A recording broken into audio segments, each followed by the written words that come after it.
I never thought a simple gesture like fixing someone's tie could completely change the course of my life. But that's exactly what happened last spring. It was one of those perfect April mornings in the city, when winter finally loosens its grip and everything feels possible again. The kind of day where the sunlight streams through windows at just the right angle, turning ordinary moments into something almost magical. I should mention that I've always been someone who notices details, the way light falls across a room, how someone's voice changes when they're nervous, the subtle shift in energy when two people stand just a little too close to each other. Maybe that's why this moment affected me so deeply. I'd known James for almost 2 years by then. We worked at the same marketing agency, though in different departments. I was in creative, he handled client relations. Our paths crossed frequently in meetings, at company events, and during those long nights when deadlines loomed and the office emptied out except for the few of us burning the midnight oil. There was always something about him that drew me in, a quiet confidence, a thoughtfulness in the way he listened when others spoke. He had this habit of running his hand through his dark hair when he was concentrating, leaving it slightly disheveled in a way that somehow made him look even more put together. That morning, we were both preparing for an important client presentation. The conference room had been transformed into a staging area, with boards displaying our campaign concepts propped against walls and sample materials spread across the long table. I was making last-minute adjustments to the presentation slides when James walked in, looking slightly flustered, unusual for someone who typically appeared so composed. "Morning," he said, his voice carrying that slight morning roughness that always made my stomach flutter. "Do you have a minute?" He was wearing a charcoal gray suit that day, one I hadn't seen before. It fit him perfectly, highlighting the breadth of his shoulders and the lean lines of his frame. But his navy blue tie was slightly askew, the knot uneven and sitting too low. I nodded, trying to appear casual despite the sudden acceleration of my pulse. "Sure, what's up?" He gestured vaguely toward his neck with a self-deprecating smile. "I can never get these things right. My fingers feel like they're all thumbs this morning. Would you mind? I know it's silly, but this client is pretty traditional, and I want to make sure everything is perfect." There was something in the way he asked, a vulnerability beneath the simple request, that made the moment feel weighted with significance. It wasn't just about the tie. It was about trust, about allowing someone into your personal space, about admitting you needed help with something so small yet so intimate. "Of course," I said, setting down my laptop and moving toward him. "It's not silly at all." As I stepped closer, I became acutely aware of everything. The faint scent of his cologne, something woodsy with hints of citrus, the sound of the office humming to life beyond the closed door, the way the morning light caught the flecks of amber in his hazel eyes. I'd never stood this close to him before, close enough to notice the slight shadow of stubble along his jaw, to see the tiny scar above his right eyebrow that I'd never noticed before. "I'm not an expert," I warned, reaching for his tie. "But my dad taught me how to do this when I was a kid. He said everyone should know how to tie a perfect Windsor knot." James smiled, and I felt the warmth of it like sunshine. "That's more expertise than I have. My dad was more of a clip-on tie guy." My fingers brushed against the silk of his tie, and then against the crisp cotton of his shirt. I could feel the warmth of his skin beneath the fabric, the slight rise and fall of his chest as he breathed. I tried to focus on the mechanics of straightening the knot, on pulling the wider end through the loop, on tightening it just enough. But I was hyper-aware of our proximity, of how his eyes never left my face as I worked. "So," he said softly, "are you ready for the presentation?" I nodded, grateful for the conversation to distract from the intimacy of the moment. "I think so." The creative team pulled an all-nighter to finish the mock-ups. "I'm pretty proud of what we've put together." "You should be," he said. "I've seen what you've been working on. It's brilliant." The compliment warmed me from the inside out. I'd always valued his opinion, perhaps more than I wanted to admit to myself. There had been moments over the past 2 years, lingering glances across conference room tables, conversations that stretched long past what was necessary for work, inside jokes that no one else understood, that made me wonder if there was something more between us. But neither of us had ever crossed that invisible line that separates colleagues from something deeper. As I finished adjusting his tie, smoothing it down against his chest, I allowed my hands to linger for just a moment longer than necessary. "There," I said, my voice coming out slightly huskier than I intended. "Perfect." I expected him to step back then, to thank me and return to the professional distance we'd always maintained. Instead, his hand came up to cover mine, holding it against the knot of his tie. His eyes, when they met mine, held a question, or perhaps an answer to one I hadn't dared to ask. "Thank you," he said, but he didn't let go of my hand. Instead, his fingers tightened ever so slightly around mine. Time seemed to slow down in that moment. I was aware of everything and nothing all at once. The warmth of his hand over mine, the sound of my heart pounding in my ears, the way the air between us seemed charged with electricity. I couldn't have moved if I wanted to, rooted to the spot by the intensity of his gaze. Then, with a gentleness that took my breath away, he tightened the knot of his tie and used it to tug me forward, closing the small distance between us. It wasn't forceful. It was an invitation, one I could have declined if I wanted to. But declining was the furthest thing from my mind. The world narrowed to just this. His face inches from mine, his breath warm against my lips, the question in his eyes turning to certainty as he saw the answer in mine. Time stretched and compressed all at once. Had we been moving toward this moment for 2 years, or had it appeared suddenly, unexpected as a summer storm? "I've wanted to do this for so long," he whispered, his voice so low I felt it more than heard it. "Tell me if I'm reading this wrong." I couldn't find words, so I answered in the only way that made sense, by closing the final distance between us, my free hand coming up to rest against his chest, feeling his heartbeat racing to match my own. Our lips met, and it was like finding something I hadn't known I was missing, soft and warm, and right in a way that defied explanation. The kiss was brief. We were still at work, after all, with a presentation looming and colleagues who could walk in at any moment. But in those few seconds, everything shifted.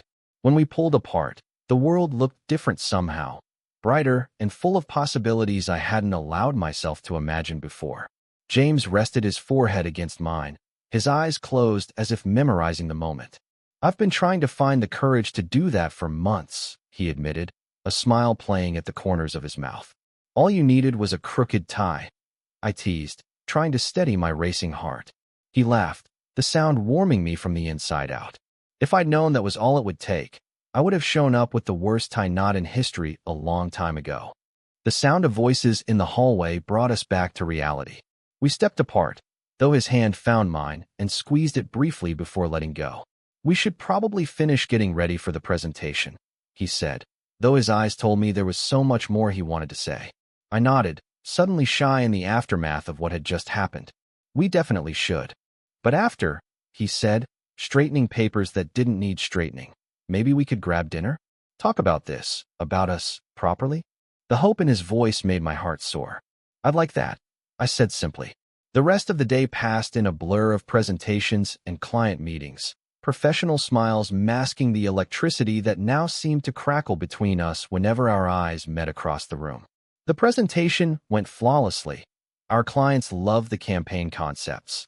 James charmed them with his knowledge and attention to detail, and I managed to speak coherently despite the way my thoughts kept drifting back to that moment with the tie, the tug, the kiss.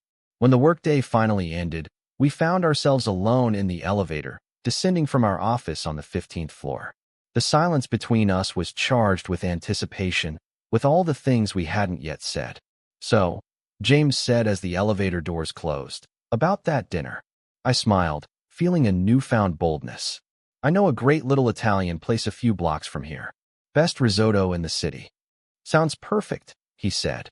And then, after a quick glance at the floor indicator to confirm we were alone for at least a few more seconds, he reached over and took my hand in his. "But I should warn you, I might need help with my tie again later." The warmth that spread through me had nothing to do with embarrassment and everything to do with possibility. "I think that can be arranged," I replied, squeezing his hand. Dinner that night was a revelation. Away from the office, away from the professional personas we'd maintained for 2 years, we talked for hours. About our childhoods, his in a small town in Oregon, mine in suburban Chicago.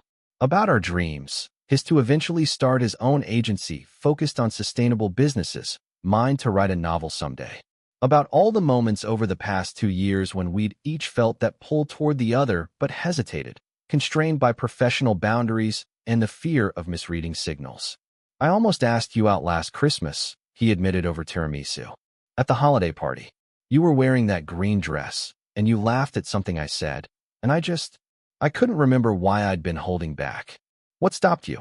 I asked, curious about the path not taken. He shrugged, a rueful smile playing at his lips. Johnson from accounting interrupted to talk about the open bar.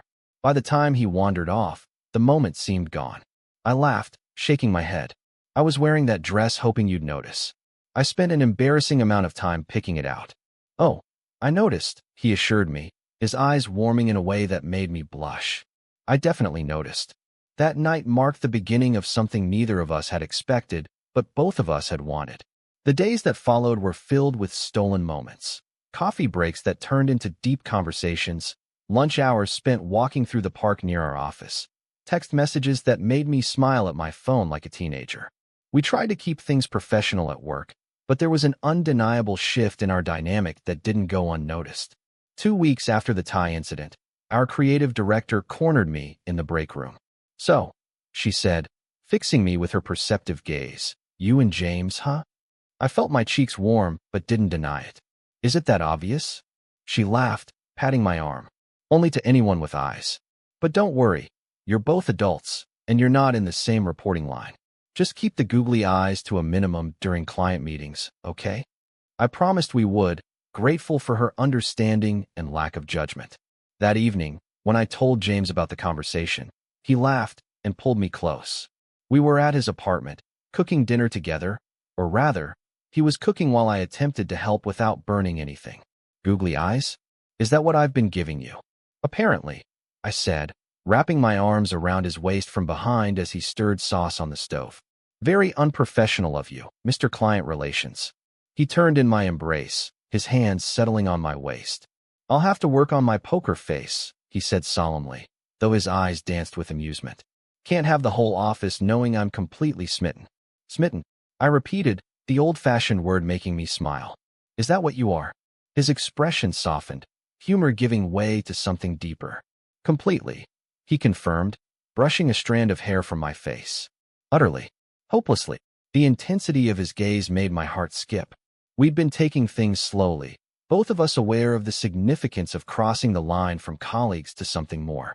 But in that moment, with the scent of garlic and basil in the air and the soft music playing in the background, I felt myself falling deeper than I'd intended to so quickly.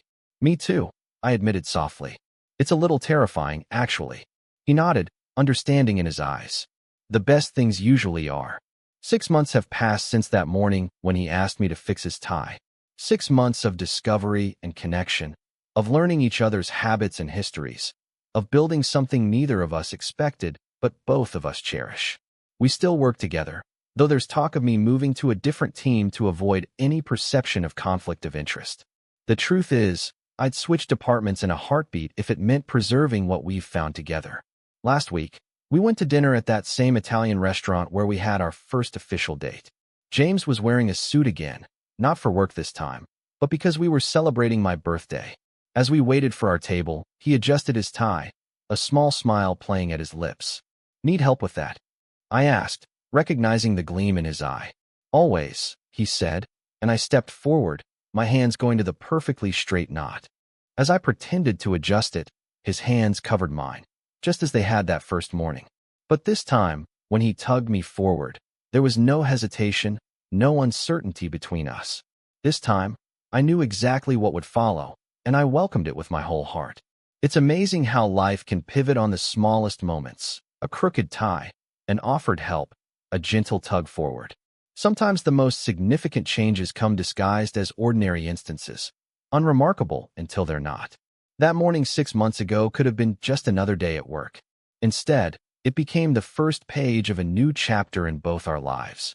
All because he asked me to fix his tie, tightened it, and then tugged me forward into something wonderful. Total _char_count, 17,832.